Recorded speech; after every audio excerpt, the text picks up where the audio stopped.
saya ada cerita sedikit tentang wajib militer di mana dalam salah satu chapter kehidupan saya harus berada di Israel selama beberapa bulan yang cukup menggugah banyak sisi nasionalisme saya. Jangan melihat dari Yahudi yang dikatakan oleh pemahaman beberapa ahli agama sebagai musuh Islam, di mana di sisi lain agama itu seharusnya tidak punya musuh. Yang punya musuh adalah orang yang mengaku beragama. Itu kata pemahaman yang saya kurang pandai dalam urusan hal itu. Balik ke topik, berada di Israel sebagai manusia atau humankind, homo sapiens, satu spesies kita ini, dan yang beda hanya nation state atau negara bangsa. Israel seperti halnya Singapura, negara kecil minoritas berada di keliling negara besar, baik secara populasi maupun sumber daya alamnya. Israel dan Singapura itu negara yang sangat tidak punya apa-apa, namun faktanya keduanya menjadi negara kaya. Keduanya punya kesamaan, ada wajib militer. Di Singapura 2 tahun, di Israel 3 tahun. Kembali ke Israel, anak-anak mudanya sangat kreatif. Itulah impresi sewaktu beberapa kali bertemu dan berdiskusi dengan mereka di kafe, di meja makan. Semuanya kalau berbicara selalu menomorsatukan negaranya. Di Israel sendiri warganya ada yang Kristen, Islam, Davidian atau agamanya Nabi Daud, pastinya Yahudi, dan ras atau sukunya juga beragam. Jadi Israel sebagai nation,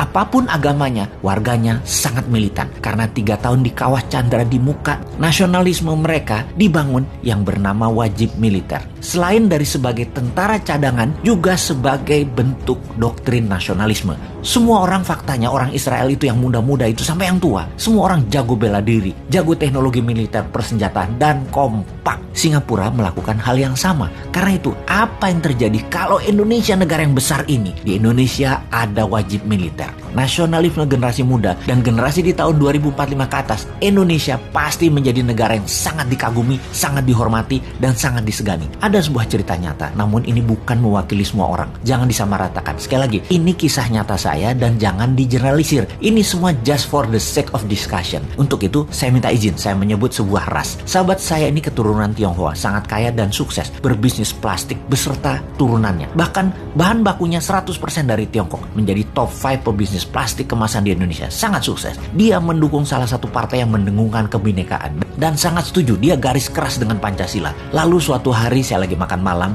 saya yang dianggapnya berseberangan dalam pandangan politik, di mana dia sangat memuja pejabat-pejabat sekarang yang menjabat karena beberapa mitra bisnisnya yang menjabat itu. Dia mulai bertanya, kalau lu konsep bernegaranya kan beda nih sama yang sekarang, apa yang lu lakukan kalau ada kesempatan mendapat mandat? Saya menjawab setelah menyelesaikan kunyahan makan malam itu dengan berkata, saya akan adakan wajib militer di Indonesia. Anak lu wajib militer 2 tahun tinggal di Barang. Anjrit, dia tersendak. Waduh, lu bener-bener dah konsepnya. Gue bisa pindah ke Singapura kalau kayak gitu, bro. Gue baru ngeh lu bilang begitu. Karena gue itu kan individualistik. Istilahnya warga dunia deh, world citizen. Kemana ada cuan, ya gue ikut. Kalau lu buat wajib militer, ya mendadak anak turunan gue jadi pada nasionalis. Uang dan bisnis gue jadi di Indonesia doang. Ah, lu gila. Saya lanjutkan. Dasar globalis lu, ngaku-ngaku NKRI. Sok-sok teriak kebinekaan buat tantang wajib militer ke anak turunan lu jiper.